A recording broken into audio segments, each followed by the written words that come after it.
The Nassau County Class A Lacrosse Championship is on the line.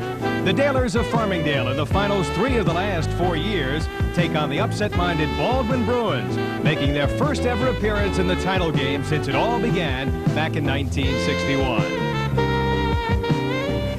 Hi again, everybody. I'm Barry Landers along with Carrie Gluck on a sultry evening. Carrie, third time these arch rivals have met. Farmingdale's won the first 2 games. Can the third time be a charm for Baldwin? Well, if they can, it's going to be this evening, I think, Barry. One of the toughest things in high school athletics is to beat a team 3 times in a row, and that's the job that's right now facing Farmingdale. Baldwin is playing very well of late. They've won 4 in a row. They come off a dramatic win over Port Washington. They're led by Terry Reardon. He had 4 goals the other day. What can we expect from Terry Reardon? Well, we can expect a lot of good stuff from Terry Reardon. He's big, he's strong at 6'5", 205. He's done a lot for Baldwin this year. He's got over 100 points. He's a cutter. He's a feeder. He finishes hard. He's got an excellent outside shot. He can shoot like a cannon. And certainly Farmingdale is going to have to stop Reardon if they're going to be successful. Well, Baldwin's going to have to stop a tremendous offensive play by the name of Rich Gargiulo. He's had a whale of a season on attack. Absolutely. All-county Gargiulo is. He's a feeder. He's coming up on 100 points this year. And as the all-county player, they're going to be depending on Rich to do the leading on the attack. Both teams have outstanding goalies, and we'll be back with the start of the game in just a moment.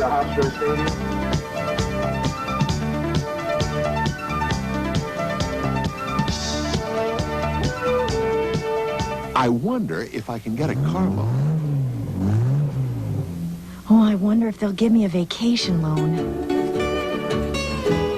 Join the Apple Bank family and you'll never have to wonder if you can meet your financial needs. You'll get a personal family banker, free, no bounce checking, and more. Join the Apple Bank family and feel good about banking again. Come in or call Apple Bank for Savings. We're good for you. Joe Cook at the checkout counter of your nearby Aid Auto store.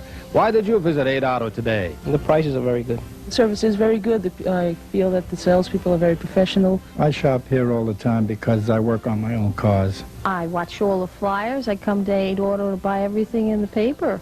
They have wonderful sales. They always have everything you need. So there you have it. Real praise from real customers at Aid Auto Stores, your ultimate car care store. Tonight's game is being brought to you by Apple Bank for Savings. We're good for you. By Adelphi University, a commitment to intellect. By Genovese. You're looking good at Genovese. We'll take good care of you. And by the Bosse's Tech Centers, the power to succeed. Barry Landers along with Carrie Gluck, and to be joined by Carl Roeder shortly here at Hofstra University as we take a look at the starting lineups in this Class A showdown. For the Baldwin Bruins, a very good attack. Terry Reardon and Chris Flatley are the key guys there. And on the midfield, look for both Connell and Liebeck to score. And the defense, led by the All-American Chad Smith. And there's a look at their goalie, Steve DiPaolo. 5'10" junior and a good save percentage, Carey. He's a dandy. Well, he's doing a great job for Baldwin this year, Barry. He's a great stopper. Needs a little bit more work out of the cage, but he's been improving every day, and he's getting them started on the attack. Let's take a look at Farmingdale, coming with a record of 19-1. Rich Gargiulo we talked about. Jeff Ryzanek has 44 goals. He's a tough one.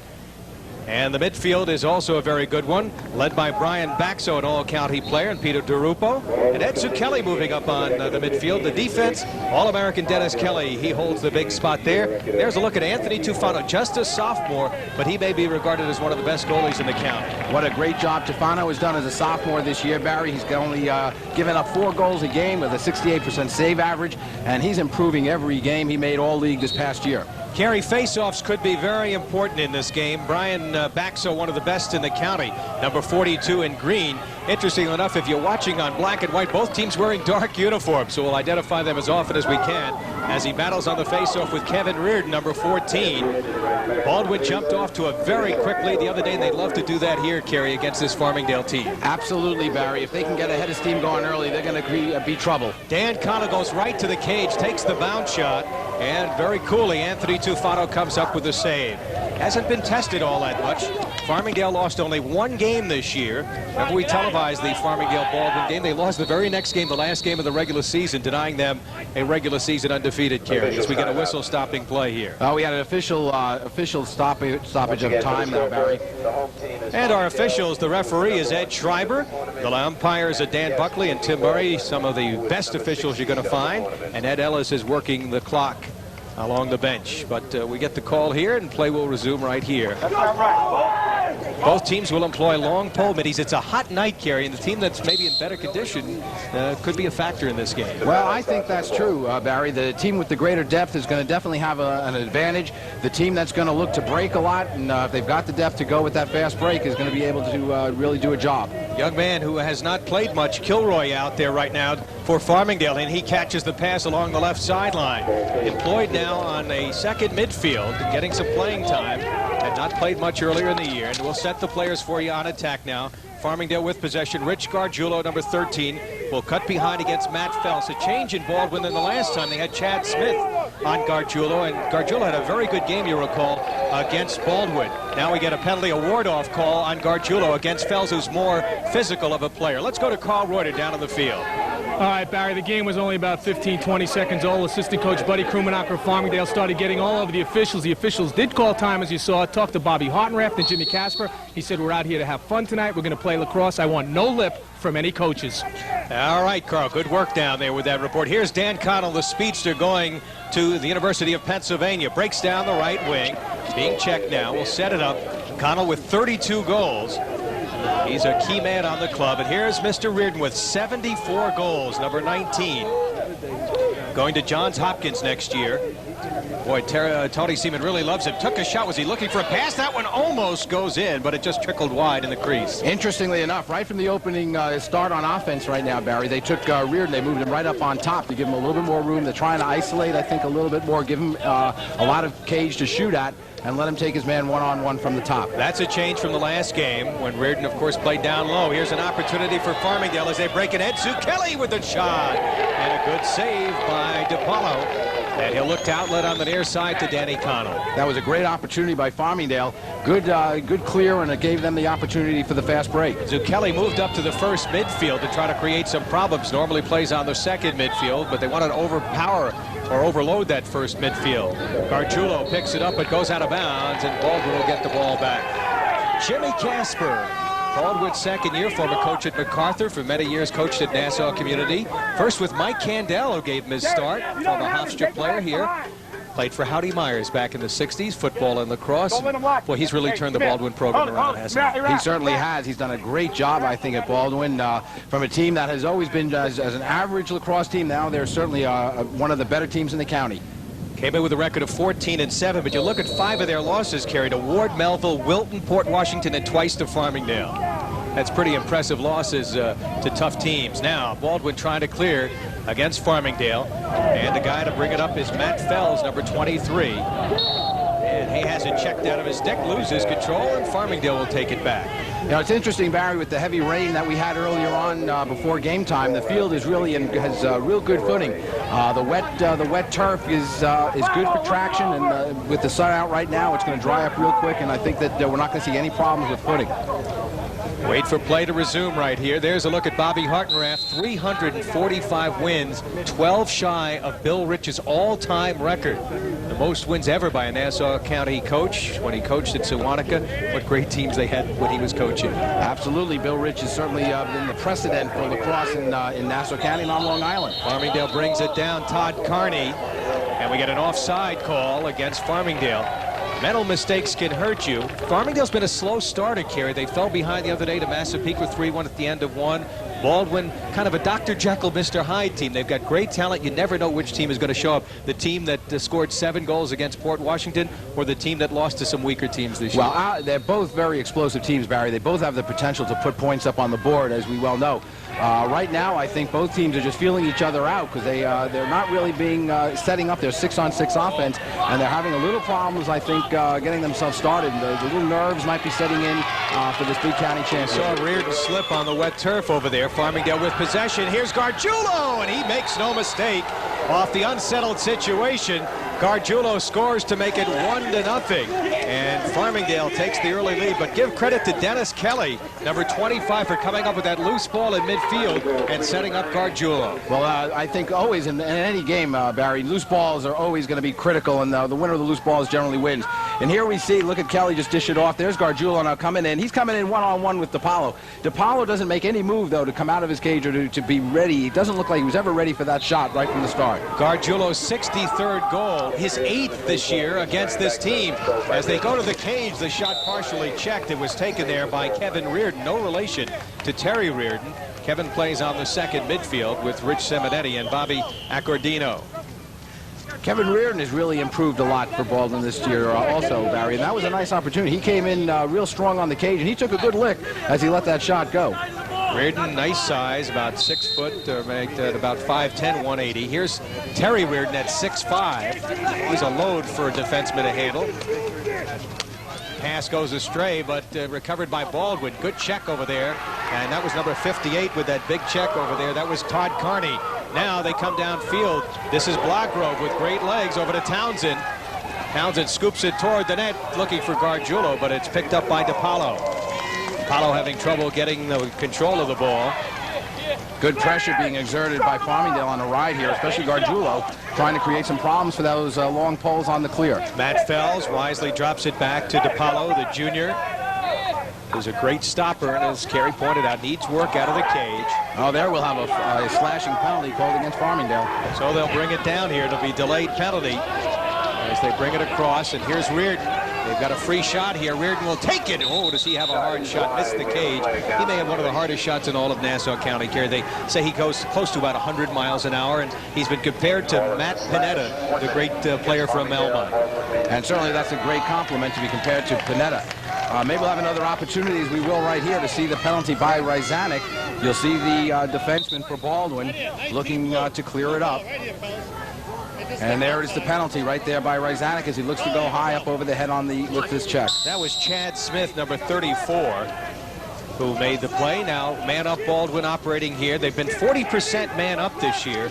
And Farmingdale, an excellent defensive team, 83.4 is their percentage killing them. They've only given up 14 goals when they've been short this year. Reardon swings it to Connell as they work it now in a 1-3-2.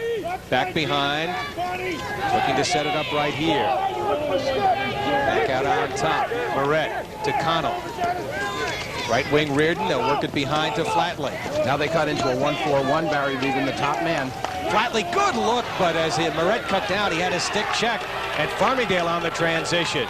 Once he gets into the box, the penalty will be over. And they've got a fast break opportunity. Teams should be all even right now. The look out here now off the stick. And recovered by Baldwin. However, we get a whistle, and let's see what the call will be here. Brian Ime just couldn't get the handle on that pass, Barry, but he had a nice opportunity. And that was a great play by Farmingdale, breaking it out with the man down. And that could really kill a team when you're man down to come down and score a goal. One thing that Jimmy Casper is worried about is giving Farmingdale man-up opportunities, Kerry. If you recall, in the last game, the game was broken open in the fourth quarter. The game we televised on the LIS, and when they gave up a couple of man-up goals in that game. And Farmingdale is having an outstanding year with their man up. They're almost at 45%, which is really just a great job for the man up. Baldwin does not want to make mistakes against this team, this Farmingdale team, which is technically very good. Now they bring it across, the Baldwin Bruins with possession here. Rich Simonetti is number 30.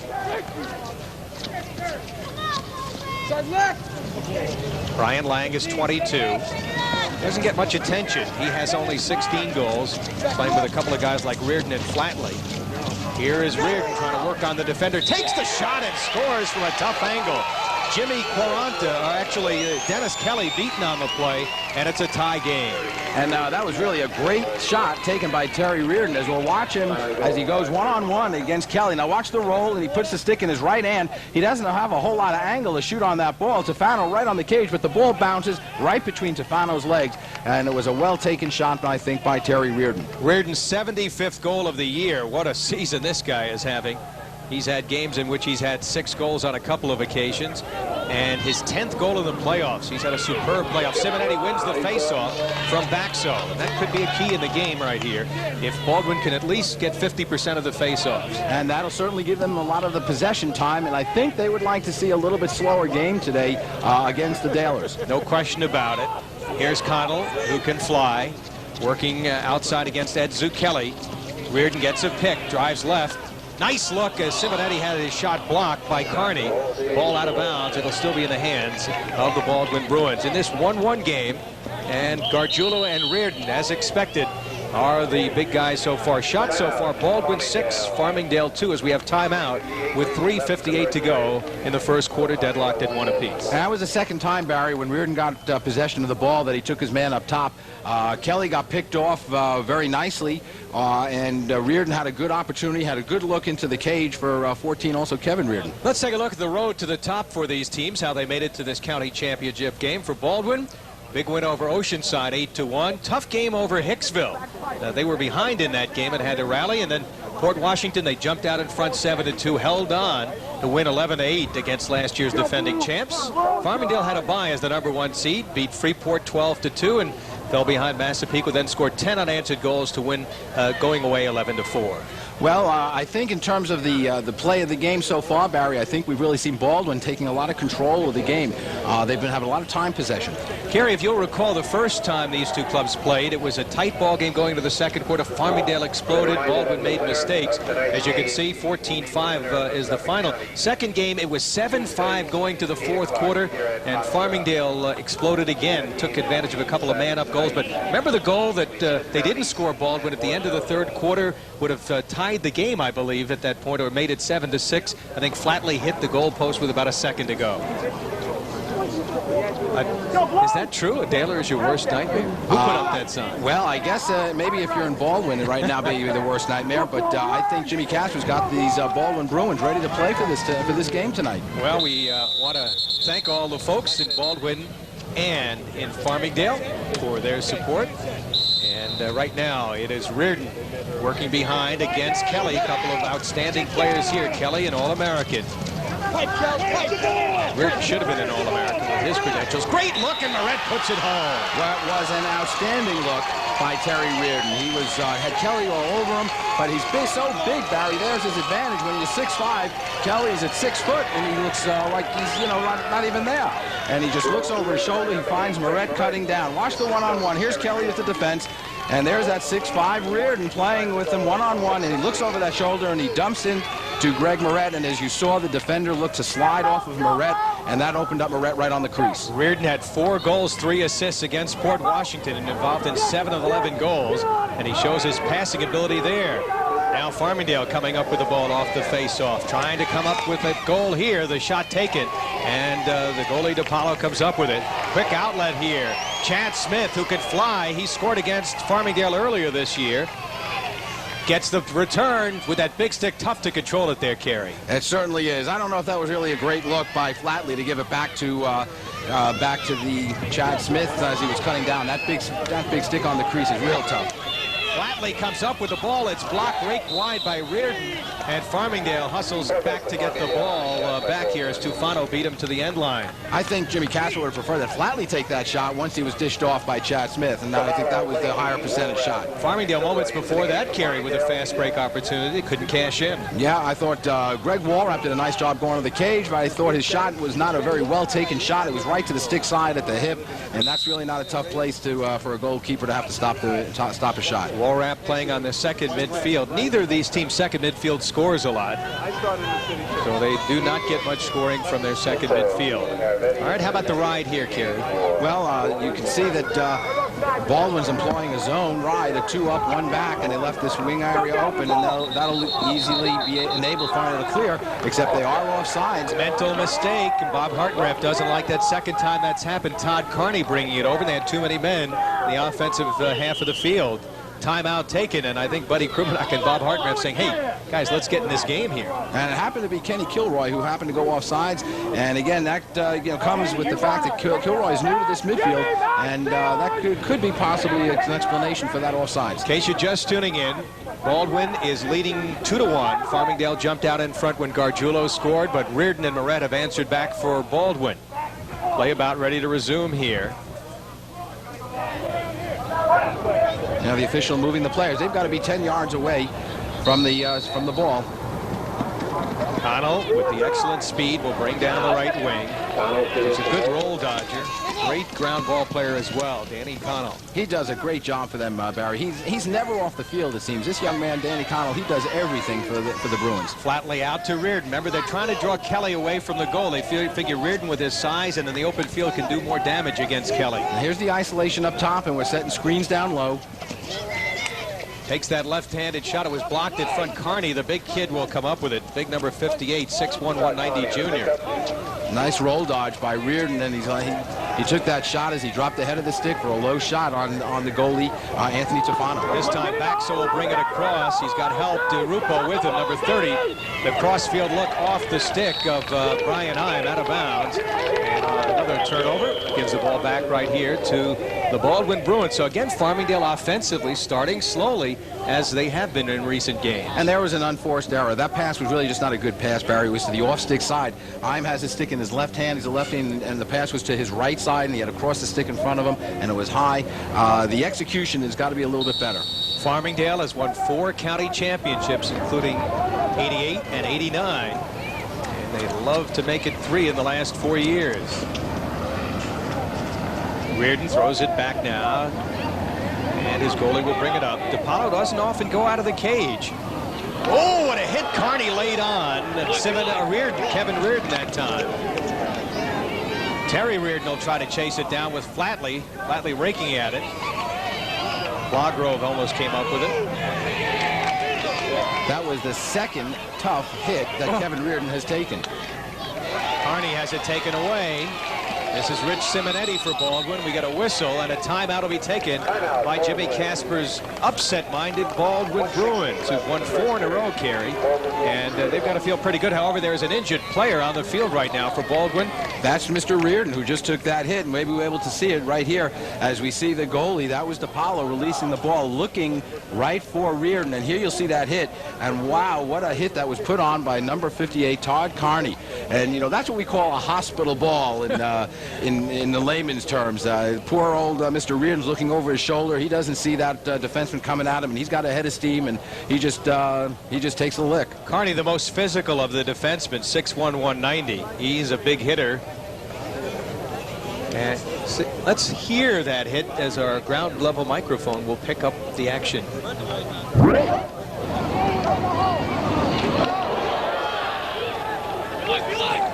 And that's what it sounded like down on the field. I think the stands felt that hit also. The people reacted as if they took the hit as hard as Reardon. Well, Kevin Reardon is a tough kid. He's a very intelligent player. You know, both these teams are very young teams, Kerry. Kevin Reardon, number 14, the injured player there. He kind of reminds, you know, talking to Jimmy Casper, he says, he kind of remind me of myself. He says, I was an intelligent player. I was as slow as I possibly could be. But I got out of the way of a lot of guys. That time, Mr. Reardon didn't get out of the way. I wonder if Jimmy Casper has gotten any quicker. Well, he's very happy right now. He's also a fine football coach and has assisted some 25 years across the street at Nassau Community in that area. And it's nice to see Kevin Reardon up and about on his feet over on the sidelines after that hit. Baldwin lost only one starter from last year, Mike Gilliam, who's at Hobart, and a 3-time All-American attackman was his brother. And basically, both teams very young. Farmingdale has only 2 or 3 seniors on the whole club. They're great ones in Rich Gargiulo and Dennis Kelly, so they're going to have everybody pretty much back. They're going to be, both these two teams are going to be tough next year, Barry. The young Farmingdale team is really maturing a lot, I think, this year, and Baldwin's done a great job. We hit the 1-minute mark left in the first quarter. And let's see if Baldwin will hold on to the ball here. That's what one of the things we mentioned, Kerry. They want to slow it down. They want to play smart. Don't want to give Farmingdale the transition opportunity. Here's Moret, who's been coming on and got the big goal to put him in front. Moret with 5 goals. Had a goal the other night against Port Washington. Working with Connell, 7. Swing it to Reardon, who's moved out. Down to 33 seconds left in the quarter. And they'll back off Reardon. 25 seconds to give him a warning. Reardon goes to the cage and scores with that left-hand bounce shot. And Terry Reardon has given the Baldwin Bruins a 3-1 lead. Well, Dennis Kelly and Reardon are going to be the matchup all night, and that's going to be a key matchup for the Dalers, Barry. And right now, Reardon is winning the war between the two. Let's take another look at it. And again, they're setting up Reardon up top. Terry Reardon now, third time, he's going one-on-one from the top, and he's taken Kelly and scores on this nice bounce shot. And again, I think Anthony Tufano might have been somewhat screened. The shot was taken outside on the bounce, and he should have had a little bit more reaction on that shot. Goal number 76 for Mr. Reardon, and his 11th in the playoffs. Farmingdale, should they come up with this, will have a chance to go downfield, and they do pick it up.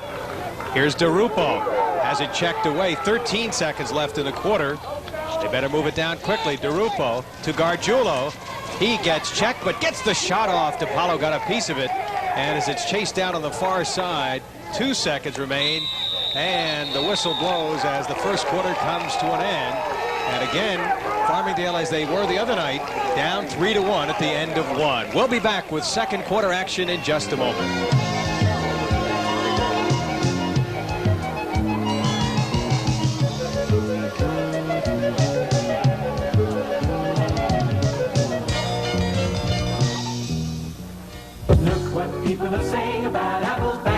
People have been saying some pretty nice things about Apple Bank, which is making us blush a little and making other banks green with envy. I've been with many banks over the years. Apple's definitely got some of the best rates around. I'm a member of the Apple Bank family program, and I know I'm getting the best deal on everything. That's what people are saying about Apple Bank. We're good for you. Challenging, competitive, cosmopolitan, a co-educational experience like no other. Adelphi University. Drawing upon a century of academic experience, Adelphi concentrates on a higher education that stresses the fundamentals of liberal learning. At Adelphi, we'll help you to develop new interests and establish your focus in life. It's a commitment to intellect, a commitment to you. That's the Adelphi commitment.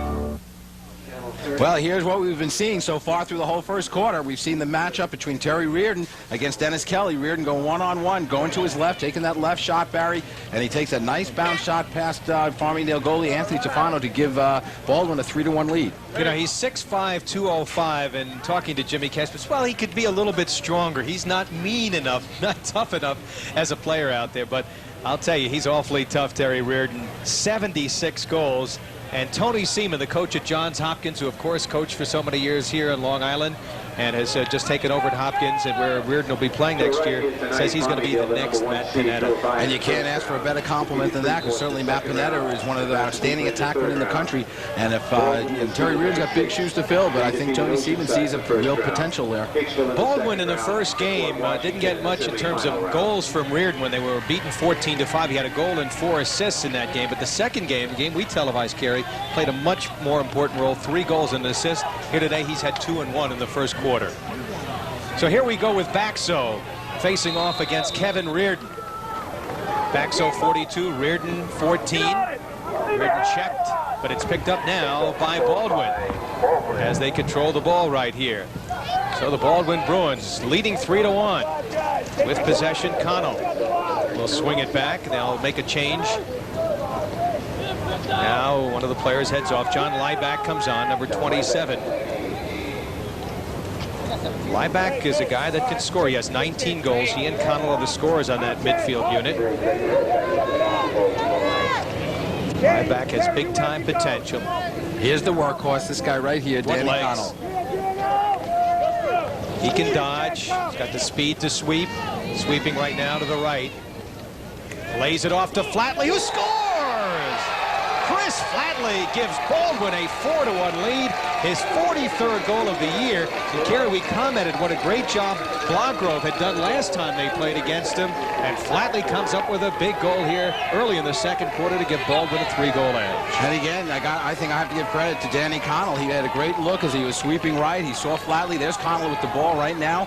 He sees Flatley coming around the cage, and even with Blagrove right on him, he takes out a jump shot in the air, puts it on the ground, and passed again, Anthony Tufano. Blagrove, an all-conference defender at 6'1", 180, beaten that time. And now Farmingdale with an important face-off. They've got to get some momentum back here, trailing 4-1. Baxo, who's a good shooter, fires wide, and they do have a backer on the play, Brian Ide. You know, one of the things that's going to help them get some momentum back is Tufano. He's got to come up with a save. So far, you know, the shots have been pretty, 8 shots for Baldwin, and they've got 4 goals. You can't give up 50%. 49-second mark is the time of the goal. 43rd for Flatley, and his 5th in the playoffs. He comes off a 2-goal effort against Port Washington. Now this is Zucchelli swinging it outside. Brian Ime, who normally plays closer to the goal. Baxo driving left and gets a big goal right back. Brian Baxo with his 29th goal of the year, only his 2nd of the playoffs, and it makes it a 4-2 game with 8:41 to go in the second quarter. Good, strong move by number 42, Brian Baxo. He put the stick in his left-hand, Barry, and just drove hard to the cage, and I thought he took an excellent shot. I don't think Steve DiPaolo could do much to make the save on that. Baxo just took a great shot. Here he is right now in the center of your screen. He's just driving hard to his left, and he takes a nice shot. Look at the bounce, goes to the off-stick side of goalie Steve DiPaolo. Mike Rappaport a little bit late in picking him up, number 13. Mike Rappaport, who was hurt earlier in the year, Kerry, back in action for the Baldwin Bruins. Rake back. Good play that time, however, picked up by Farmingdale. Baxo coming up with the ball. Baxo, who just scored to make it a 4-2 game. In front, good stop DiPaolo on the high shot taken there by Peter DiRupo. Now we got a whistle stopping play, a flag thrown. Now we've got an illegal hit from the rear, and they're giving a 1-minute penalty to Baldwin right now. So Farmingdale have man up. It's first time tonight, I believe, Barry, that we'll see the Dalers in that situation. That's something that we mentioned. Jim Casper was concerned about bad penalties, you know, the kind of penalties that you don't necessarily have to take and get burned on it, because Farmingdale has an excellent man up, 44.6%, 29 for 65, and Baldwin only killing 60% of their man downs. Let's see what happens here. Baxo working it outside with DiRupo. This is a good combination. DiRupo has 26 goals, Baxo 29, and Zucchelli has 20. So it's a good scoring midfield here. Nice breakup that time, but it's picked up. And the shot, it goes in. Brian Imes' shot went in. It looked like it was deflected. Didn't think it was going to get in. And Farmingdale comes up with a big man up goal to draw back within 1. Well, I think you're absolutely right. Brian Imes made a bad pass. The pass was deflected by one of the defenders. He picked up the loose ball, and just his momentum took him to the cage, and he took an excellent effort on part of number 12, Brian Imes. Here you'll see again. I want to see if we can catch that pass being deflected. Right there, you saw the defender leap high in the air. Okay, and that was number 32 for Baldwin, Eric Pinto, and then you saw Imes just scoop it up and go to the cage. Bounced it right through the legs of the young goalie, Steve DiPaolo. Brian Imes' 22nd goal of the year, 3rd of the playoffs. Here's Flatley with Baldwin winning the faceoff. That was a key win to try to regain a little momentum and possession right here.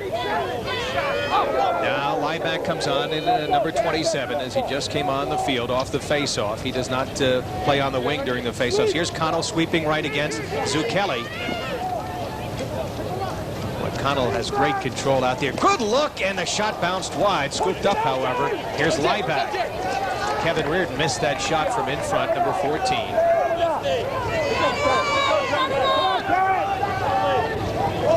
Lieback.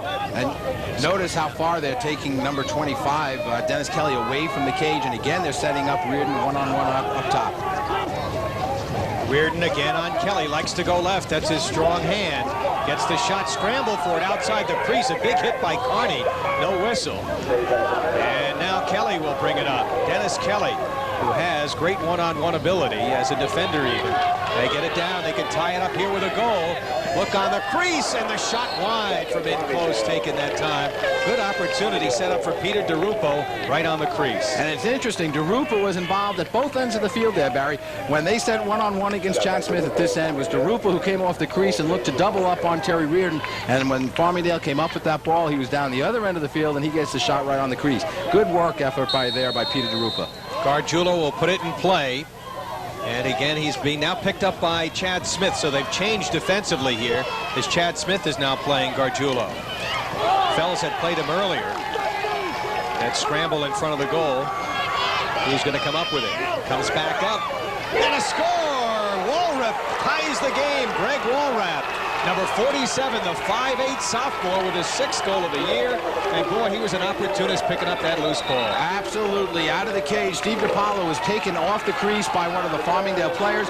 Walrap heads up, comes up with the loose ball, takes a great shot. Nobody's in the cage, and even if DeRupa was in the cage, he was going to get screened on that, or DiPaolo rather. No matter what, no one sees the ball when Walrap picks it up, and he has a nice opportunity, and he cashes in. Timeout taken right here, and a good timeout for Baldwin to try to change the momentum. Now look at, you see where DiPaolo gets blown off the crease, and he gets off his line until he gets back in the cage. You'll see him just coming over a little bit too late. Coming up at halftime, Carl Reuter will be checking in. Keep go, Baldwin! Let's go, Baldwin! Knock him out! No more cheap goals! Can't let the guy do that. Take the push. Bring it in here. Bring it in here. Come on, let's go! We need more goals. Ready? 1, 2, 3. Go, guys! Well, absolutely. Jimmy Casper said it. We need more goals. And I think he's just trying to get his defense to play a little bit more aggressive, play a little bit tighter, and not give up those rebounds, and that's what's going to hurt you. Both teams average in double figures. Farmingdale scoring about 11.5, giving up just about 4 a game. Baldwin averaging 10.5, giving up 7. And again, a very similar pattern. Farmingdale falling behind, coming up with 3 goals in about 2.5 minutes, and there's Greg Walrap, the man who just came up with the tying goal. Now a key face-off here as both teams are deadlocked with 6:33 to go here in the second quarter. Baxo now will be facing off against Rich Simonetti, who alternates with Kevin Reardon. And this time, Baldwin wins the face-off. Good job by the wingman to come up with the ball. Carney, who's been hitting people, checked it away.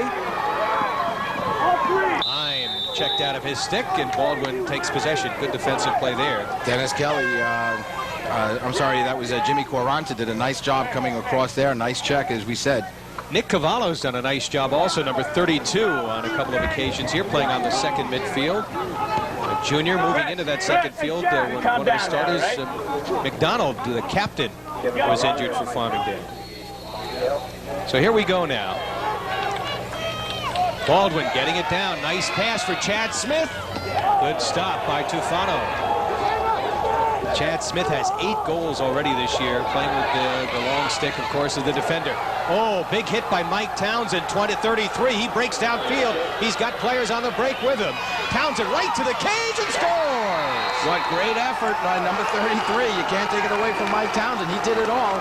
Came up with the loose ball. He made the hit, came up with the loose ball, took it right to the cage. He's a guard on the basketball team. Looked like he was running the fast break right there, Kerry. Runs by people. Could be an offensive mid. He was converted from offensive mid. You can see the legs right there. Well, Mike Townsend. Bobby Hartraff thinks this guy is lightning quick. Watch him come up with the ball right here. Here's the hit. Ball comes out of the stick, and he just scoops it up, and he is just lightning. Look at him go right by people. Does a nice job, almost gets it checked out, and goes right in on the cage. Puts it right past again, Steve DiPaolo. That's a big momentum move for the Dalers. 4 consecutive goals by Farmingdale. They win the face-off, and here's Baxo coming to the cage. Nice pass on the wing. Look on the crease, broken up. And recovered now by Gargiulo. 4 unanswered goals. Gargiulo gets by the defender, fouls, and scores. So Farmingdale, deja vu, Kerry, after falling behind to Massapequa the other night 3-1. They scored 10 consecutive goals. They fell behind in this game 4-1. They've now scored 5 unanswered goals. Well, they are pumped up right now, Barry. As you see them on the field, they're ready to roll. They've come back, and I think Jimmy Casper took a good time out here to settle things out and to slow down the momentum. And here you'll see Gargiulo again. He goes hard to the cage. Look at a little roll dodge, protects his stick, brings it around nicely, puts it in his right hand, and takes again another nice shot by the All-County player. 5 goals in little more than 4 minutes, as you see part of the big crowd filing into Hofstra for this big doubleheader. And Farmingdale, like a true championship club, coming back. And 5 unanswered goals in about a 4-minute span. We told you they were explosive. Absolutely. And you know, Bobby Hartraff said earlier, as you asked him the question, is there any concern about being overconfident? And Bobby said, absolutely not. You can't be overconfident in this game. And I think he's right. but there's no taking out of the mind of a 16-year-old kid and 17-year-old kid that we beat this team twice, we should be able to beat them again. And I have to think that entered into the mind of the Farmingdale players early on. And then when they got themselves down, Barry, they realized that they got a match on their hands. The Baldwin Bruins are playing excellent lacrosse. And if they don't start playing as the Dalers had been, they're going to be in trouble. A little rally caps going there, sort of. Well, we said they're pumped.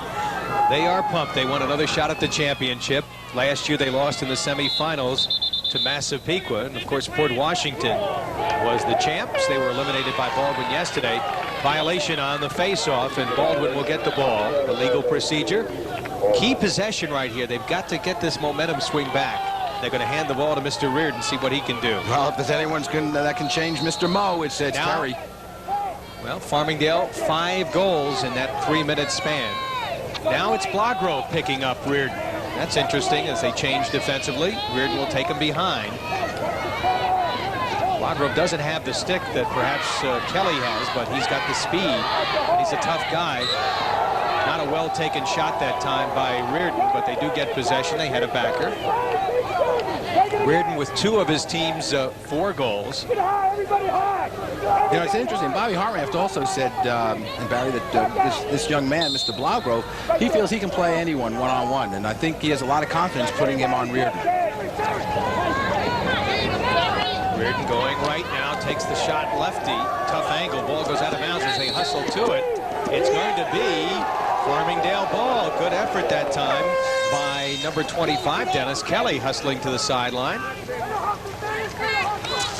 And Farmingdale will take possession. They trailed at the end of 3-1. Trailed as early in the second quarter, 4-1. And now midway through this second quarter, hold a 2-goal lead. The winner of this game will play the winner of the Ward Melville Smithtown East game being played right now. The Suffolk County champion. That game will be seen on the LISN. And the game to be played Tuesday here at Hofstra. I have a little trivia for you, Barry. Did you know that Terry Reardon has an older brother, Danny Reardon, who graduated Baldwin 2 years ago in Wazoo County? He's playing at Post now. All right. Thank you very much for coming up with that little figure. We have time out of the field, and the Baldwin Bruins trail the Farmingdale Dalers 6-4. You said I need a friend. We had a hand to lend, to keep you safe, to show you where. Some good advice to say, take care. A drugstore in your neighborhood. Ooh, you're looking good. You're looking good at Genevieve's. We'll take good care of you. And speaking of Genevieve's, coming up at halftime, Mr. Don Gross, Vice President of Marketing for Genevieve's, will be Carl Reuter's guest. And want to thank Mr. Gross and the fine Genevieve's people for their support all year. And by the way, they've got a big rivalry going in Farmingdale. They have a store on Route 109, and Valerie Hooper is the manager of that store. I know she's rooting for the Dalers. And, of course, around at Baldwin, Michael LaBella is the manager of their store on Sunrise Highway. So the two managers have a little bit of a rivalry going right here, and maybe Don Gross will talk about that at halftime with Carl. But it's been a dandy game so far. Hey, it's been a great game. I think both these two teams, I think early on it was the Bruins who were controlling the game, and Dalers have just made a comeback, and this whole second period has been all Farmingdale. Well, both teams, as we mentioned, are explosive. As you see the Baldwin Bruins on the sideline. You know, one of the things that Jimmy Casper had to drum into his club is, hey, maybe you guys are just happy to be here in the county championship. You know, you're underdogs, you're Cinderellas, but you guys can win it. Don't be intimidated by these guys. You played them tough the last game. You can beat them. Don't just settle for being in a county championship. And as we mentioned earlier, 5 of their 7 losses to outstanding teams. Farmingdale, Ward Melville, the Suffolk County perennial champ, Port Washington, the defending Nassau A champ, and Wilton of Connecticut, always a powerhouse. They lost in overtime to Wilton here at Hofstra Stadium before the Johns Hopkins game a few weeks ago. Well, you know, there certainly has never been any question in anyone's mind that the Baldwin team is really an outstanding program right now under Jim Casper, and it's just by the fact that the level of play, they're not playing weak sisters. They're going up against some of the tougher teams certainly around. And that's got to really help them for the playoffs, Kerry. Here's Reardon, who's gotten them off to the good start. He's been involved in all the goals so far. Reardon against Blagrove. Takes the bounce shot, and coming up with it was Tufano. Buddy Krumenacher, who coaches the goalies, very high on Tufano, feels that he has outstanding potential. Here is Townsend, who got that big goal earlier. Now the right wing. Lays it off to Baxo. The All-County Mitty takes the shot, knocked down by DePaulo. Ooh, that one almost raked in. Dangerous play there, Kerry. It certainly was. I think that was Peter DeRupa who just raked that between his legs, and nobody was expecting that to be raked back towards the goal. DeRupa, just a junior. Excellent ground ball guy, all-league player. And maybe we'll take another opportunity. Now watch that ball come loose off the rebound. Now here's DeRupa. He just turns around and watch. Flip right between his legs. Kerry, Farmingdale is known for that in terms of being a ground ball aggressive team, coming up with those kind of scrambly type goals. They've come up with a couple here tonight like that. Well, you know, as I said earlier on, and I'll repeat it again, those ground balls are critical. If you're going to win games, you got to win the ground balls, and that's where the game is won and lost. It's like in the trenches in football, and that's what you got to come up with. Pass almost thrown away, but Moret comes up with it. See if they've got an opportunity for a break here. Moret lays it off to Reardon. And we get a whistle. Now Interference call against Baldwin. Unnecessary mistake there. And the officials, who are working in the heat, doing a fine job, haven't had many penalties called so far. Part of the crowd here at Hofstra.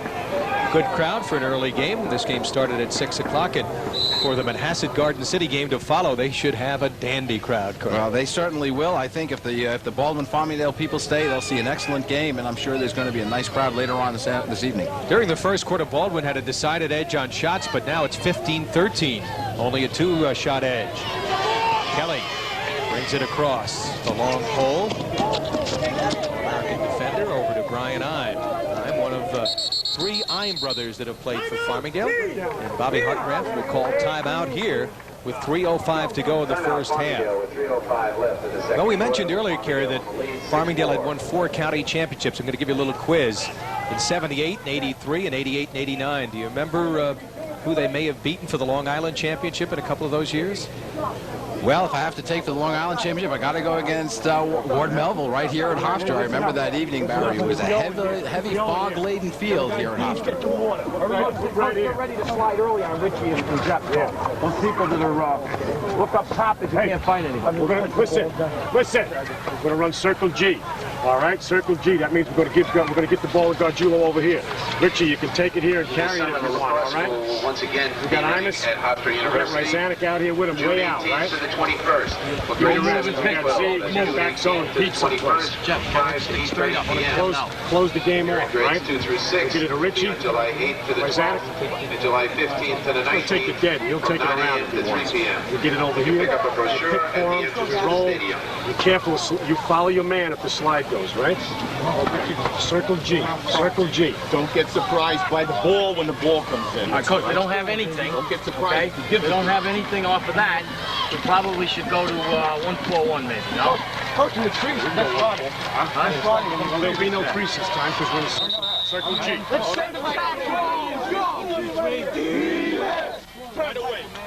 Well, we saw the coaching staff and Buddy Krumenacher taking the opportunity to get on with a little bit of the offense there. They're going to circle up their offense now. They called it the Circle G, and I think they're going to give it the G name because of Mr. Gargiulo, but it's going to be a circle offense. Gargiulo's going to start with the ball, and then they're just going to look to see if they can get a little bit of a cutter coming off the circle. And, of course, if there is a slide, they want the man to go with the man who slides to be ready, prepared to get the look. Well, speaking of Mr. G, Mr. Gargiulo will put it in play right here for this circle play. We'll see if it's run the way it was designed. Gargiulo working against Chad Smith. Remember, Matt Fels had played him earlier. Gargiulo taking Smith behind. Smith 5'11", 180. Gargiulo about the same size. Has it checked away. They doubled up on the play there.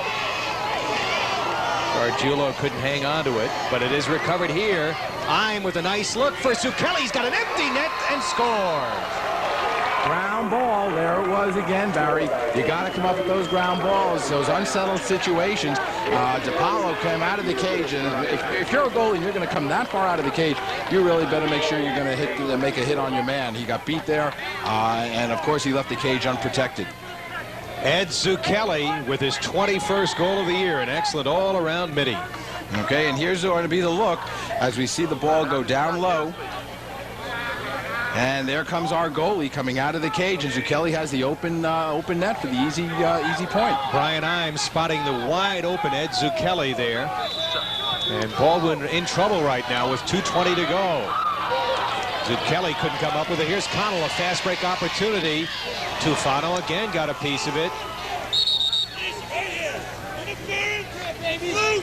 Now they're calling interference on the goalie. He had the ball in his stick, and the Baldwin aggressive play on the ride and the attack checked the ball out of the stick while he was still in the crease. Well, one thing Baldwin had to worry about was running out of gas playing on a motion carry. They jumped off to the 4-1 lead here. And that's just what, too, excuse me for interrupting, Barry, that's just what Jimmy Casper wanted, though. He wanted to get out to an early lead, and he thought that the momentum would be able to carry him, too, and that's worked just according to his game plan. Ironically enough, that man-up goal seemed to turn the tide, got them going, and then, of course, they came up with the big goal by Townsend unexpectedly, and it's been all Farmingdale right now in this second quarter.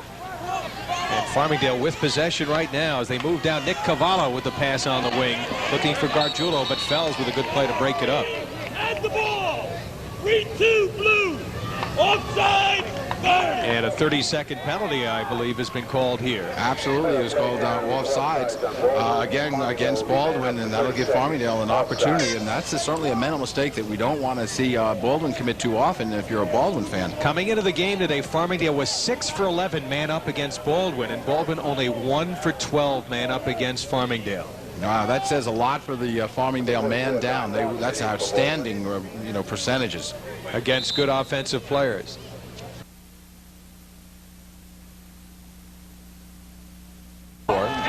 They have scored 6 unanswered goals. DeRupo swings it on the wing to Zucchelli. Gargiulo. Back out. Baxo on the crease. DeRupo with a weak shot. Easily handled that time by DiPaolo. There's Chad Smith looking to clear. Tough pass to complete, but he completed it. But now taken back the other way. Fast break for Baxo. Smith with a nice check. Gargiulo couldn't get it, but Zucchelli does. Wide of the cage. Farmingdale hustling back to get there. Big number 99. Haven't mentioned Jeff Ryzanek at all in this game, Kerry. Well, I think you got to give them a lot of credit to knocking him off. Yeah, they're doing a great job on Ryzanek. They put Chad Smith was playing Ryzanek for earlier this game and is doing an excellent job. Because Ryzanek has 44 goals, an all-county player, and Buddy Krumenacher upset there.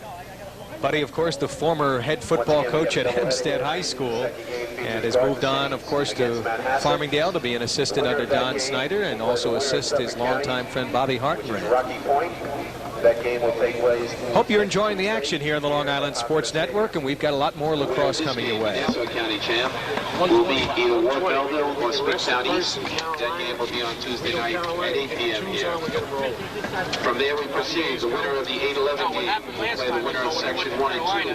Next Thursday here at Hofstra. Immediately the guy jumped off the top and went right down to the bottom as the automatic backup game at 5:30. I don't know whose guy it was. From there they leave Long Island and go upstate. I don't know who it is. The point is there's a guy up top, Richie. You got to look for a guy up top. And the big game at 3:30 Well, if you come to the corner and you got the guy that backer standing there, instead of trying to dodge him, look to go right up top. Let's forget it. Put the ones on and run reverse. Reverse. Run reverse. Let's go. The ones are on. Let's go. Jeff, you got it. Well, Buddy Krumenacher right at the very end making a decision that we should look to run the reverse. So with 1 minute and 20 seconds, we'll see what kind of opportunity Farmingdale's going to come off of this timeout and be able to capitalize. Well, a couple of unexpected scorers, Walrap and Townsend, have figured prominently in the early going. Walrap tied the game at 4 apiece, and Townsend, with the long pole from the defensive midfield, put his team in front, 5-4. Farmingdale with 1 minute 18 to go, leading by 3 with possession here. Ryzanek checked now by Chad Smith. Ball loose in front. Again, Farmingdale getting those loose balls, at least pushing the attack, Kerry. Well, I think they're just playing a little bit more aggressive right now than Baldwin, and that's why they're coming up with those loose balls. Checked away out of the stick of Jimmy Quaranta, number 25, and they lose it. Brian Hahn with a good play on the ride. And again, we're just under just to a minute right now. And Farmingdale again having possession as a result of aggressive play. Farmingdale has outscored Baldwin 6-1 in this quarter. Oh, Gargiulo gets the shot off, falling down. I can't believe he got that shot off. What a great effort by Rich Gargiulo. He's a great athlete, runner-up for the Thorpe Award in football last year's quarterback for Farmingdale's fine team. Now Farmingdale again with transition. Here's Baxo. Apollo got the stick up high and made the stop. 30 seconds, but he throws it away. Can Reardon get to it? He does. Now they have an opportunity here. The crossfield look. Flatley couldn't handle the pass. It was slightly behind him. Not a well-thrown ball. But what was a great look, I thought, was Terry Reardon coming up with that loose ball. And let's take a look at the other end of the field as we see Gargiulo. Watch his effort here. In the air, falling down backwards, and he lets that shot go. I don't know where he got that shot off from. What a great effort by Rich Gargiulo. Is he watching the Gate brothers from last year, Kerry? Farmingdale to clear it with 18 seconds to go. Pass could not be handled, goes out of bounds. That was Russ Lackey, number 3, who's been moved to the second midfield. So Baldwin with a big chance here, Kerry. They've got 16 seconds. What a lift psychologically if they could get a goal here. And that'll bring them back within 2. And this would be a great opportunity. And you hate to say it, but I think they have to look for Terry Reardon to be able to do it. But look how they're shutting off right now up top. You'll see Chad Smith put the ball in play, number 34, the All-American, will be going to West Point. Time down to 10 seconds to go. Can they get it in an even scoring position here? Nope. Good pressure by Ime in the midfield. No, they got him offside. They missed it the first time, but they got it the second time. So Farmingdale turns it over. Big second quarter for the Dalers. They were trailing 3-1 at the end of the quarter, and they have outscored Baldwin 6-1 here in the second quarter. And they'll have possession here. 4 seconds, Kerry. What do you think they'll do? I think they're just going to throw it right into the area or hold on to the ball and just run out the clock. But they're setting up all their men down low, which could be a possible screen. He's just going to let it fly to the crease area. And Ryzanek got possession of it, checked out of his stick as the first half comes to an end. So a tale of 2 different quarters. Baldwin owns the first quarter, but Farmingdale comes up big in the second quarter. We head to halftime with the Farmingdale Dalers leading the Baldwin Bruins 7-4. We'll be back with Carl Reuter and Don Gross of Genovese in just a moment.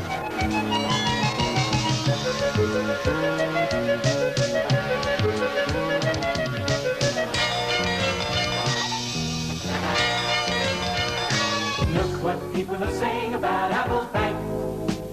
Apple's my bank. I got everything from savings and checking to the mortgage on my summer place. Apple's special to me. My wedding arrangements were all reserved, thanks to my Apple Visa card.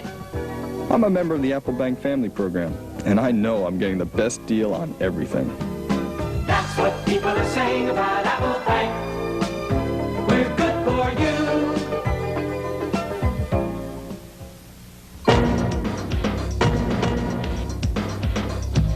If you want to go somewhere in life, you got to do more and know more. It's given me a chance to see what the real world will be like. I feel really confident about my future. I'm getting practical experience in what I'll be studying in college. At BOCES, you get to do what you want to do, and you have fun doing it. BOCES Tech Center, the power to succeed. A commitment to intellect, a commitment to you. In the true tradition of liberal learning, Adelphi provides a new era of education and self-exploration. There's a lot of big school atmosphere, but at the same time it's very personalized. The classes are small and the professors know who you are. For more information, write to the Office of Admissions, Adelphi University, Garden City, New York, 11530. Experience the commitment. Experience Adelphi University. An explosive second quarter for the Dalers of Farmingdale. They lead Baldwin by 3 for the Nassau County Class A title. We're at halftime at Hofstra and now joined by Don Gross. He's the Vice President in charge of marketing for Genovese, one of our sponsors. And Don, you were telling me before the game that you're very much so a lacrosse fan. I've been a lacrosse fan for quite a while. My son played for St. Mary's and did very well and got me interested in the game, and it's just one of the most exciting games I think you can see. Let's talk a little bit about Genovese. Why the involvement by Genovese on the Long Island Sports Network? Well, Genovese has been part of Long Island since 1924. We've got about 80 to 90 stores on Long Island. We try and be the neighborhood drugstore. We try and support the towns that we're in. And it just so happens that the two teams playing tonight, we've got stores both in Baldwin and in Farmingdale. So we've got a nice friendly rivalry going between the two managers of those stores. Yeah, is there any side bets that were made between the Farmingdale and Baldwin people? Well, they do make these bets, but we have a little rule in the company. Any winnings have to revert to the office. All right, tell us a little bit about Genovese Drugs. What are their involvement here on Long Island? What is the message that Genovese tries to get out to the public? The biggest message, Carl, is we try to impress upon the people of Long Island that we want to be the neighborhood drugstore. We want to be their prime source for health care, prescriptions, over-the-counter drugs, and we really train our people to try and be part of the neighborhood. We've got a lot of involvement with the towns that we're in, and it's one of the reasons why we've been so well received by these towns. So in other words, there's a lot of positive feedback by the folks of Long Island back to Genovese. I think so. We get a lot of people who tell us that they like to shop in our stores. We're not perfect, but we try hard to be as good as we can be. Well, we've been lucky. Well, I know here at the Long Island Sports Network, we are really thrilled that Genovese is on board here. They're part of our team, and without you people there, it would be hard to get these telecasts on. So I think the high school students and the communities of Long Island should thank people like you, Don Gross, and Genovese. Thank you so much, Carl. It's a pleasure to be here. All right, and enjoy the second half of action. Thank you very much. All right, Don Gross, Vice President in charge of marketing for Genovese, has been my guest. Now stay tuned. I'll be joined by Carrie Gluck. We'll go over the halftime numbers and highlights when we return to Hofstra Stadium.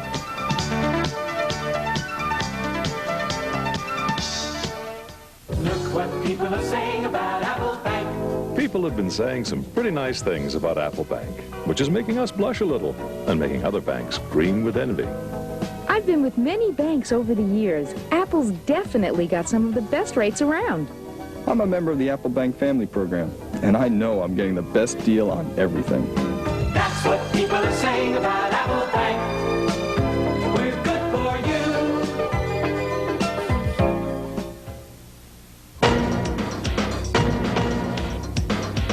It feels good to know what I want to do in life. We're all here for the same reason, to succeed. It's giving me a chance to start my own business and be my own boss. I'll feel more confident going on to college. I'm going to reach my goals a lot sooner. It pays off. Both these tech centers have the power to succeed. Challenging, competitive, cosmopolitan, a co-educational experience like no other. Adelphi University. Drawing upon a century of academic experience, Adelphi concentrates on a higher education that stresses the fundamentals of liberal learning. At Adelphi, we'll help you to develop new interests and establish your focus in life. It's a commitment to intellect, a commitment to you. That's the Adelphi commitment. Carrie, it's been a game of two different quarters. Baldwin dominated the first, but Farmingdale explodes in the second. Well, you know, I think momentum got off early with Baldwin. They came in emotional. They were flying. They had a great win the other night against Port Washington, and they carried over, I think, to the beginning of the game today, and I thought they did a great job in the first quarter. All right, we'll take a look at the halftime numbers on the board. Farmingdale by 3 right now. It's 7-4, and Carrie, when you see halftime numbers, what are you impressed with? What aren't you impressed with?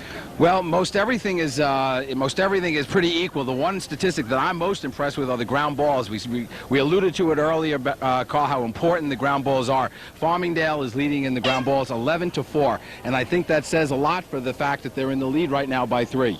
All right, and of course the face-offs, too, I think are pretty important right now as well. Farmingdale controlling that by 5. It's interesting to note also, look at the shots. At the end of the first quarter, Baldwin was out-shooting Farmingdale 8-4. Now Farmingdale is out-shooting Baldwin 17-15. All right, let's take it back a step. Let's go back to that first quarter of play when Baldwin led it by the score of 4-1. They had some real nice ball movement. Well, here's Danny Connell. He's a real workhorse for the Bruins. He does a lot of good things. Danny Connell sweeping to his right. He sees Flatley, Chris Flatley coming around the cage. And what a great effort by Chris Flatley as he gets the nice speed and puts that shot right in. Now, part of the explosion in the second quarter had to do with the end-to-end rush from, I guess, goal to goal by Mike Townsend of Farmingdale. He's a long pole midfielder, and he does a great job here, Carl. Watch him come up with the loose ball. He makes a hit on the Baldwin player right here, and then he just scoops up that loose ball like a vacuum, and then he uses his lightning speed. He is quick as can be, and he just goes right in on the cage, goes to the goal, one-on-one against the roof, and puts the into Paulo and goes right to the cage. And in talking with Jim Casper before the game, he was concerned about the unsettled situation goals, that being one right there. How does he correct that? Because he's supposed to be the defensive whiz. Well, you correct that by aggressive play. The loose balls, the unsettled situations coming out of aggressive plays, coming up with those loose balls and having the eyes to see what's up and around you. That's hard to correct in the stage of the game, Carl. That's something that's really it's an athletics ability to come up with those balls and aggressive and really competition and just wanting it bad enough. All right, Baldwin had the lead after 1, but it's Farmingdale by 3 at halftime. Carey runs back upstairs to join Barry for third quarter action when we return to Hofstra Stadium. Look what people are saying about Apple's Bank. Apple's my bank. I got everything from savings and checking to the mortgage on my summer place. Apple's special to me. My wedding arrangements were all reserved thanks to my Apple Visa card. I'm a member of the Apple Bank family program, and I know I'm getting the best deal on everything. That's what people are saying about Apple Bank. We're good for you. Joe Cook at the checkout counter of your nearby Aid Auto store. Why did you visit Aid Auto today? The prices are very good. The service is very good. I feel that the salespeople are very professional. I shop here all the time because I work on my own cars. I watch all the flyers. I come to Aid Auto to buy everything in the paper.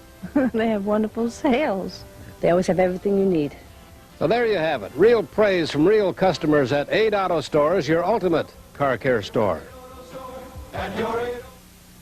That's right. Each efficient fluorescent bulb could save you $60 of electricity.